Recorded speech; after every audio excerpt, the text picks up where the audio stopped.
佢兩個呢個文字清晰度呢，咁喺唔打燈嘅情況，我再放大俾大家睇啦。咁你會見到個清晰度係會好有分別嘅，係啦。咁但係有啲新入門嘅朋友話：喂，我想有 touch mon 同埋方便喎，有 colour 安全喎，咁可以初步咯。咁但係如果你本身已經有翻咁上下年資啊，或者有翻咁上下資歷啊，或者有咁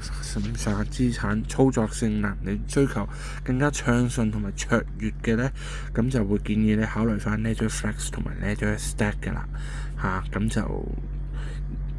始終有啲人有啲 YouTuber 或者有啲blogger 我見咧就話Stack 一定係最好用㗎啦，咁但係 Flex 就退而求其次，咁但係亦都可以做個選擇，就呢部攞嚟做一個副機或者攞嚟做 backup 咯，因為佢就方便送埋個借住先送埋個 recover key 俾你咧。咁呢張記住唔防水啊！呢張紙嚇，呢個佢官方冇寫話佢防唔防水啊，但我攞上手咧，佢一個嘅情況嚇，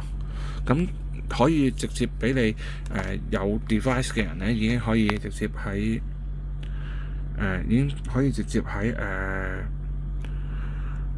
點講咧？已經可以直接俾你可以喺呢一部 device 轉去另一部 device 咯，咁就俾你方便啲啦。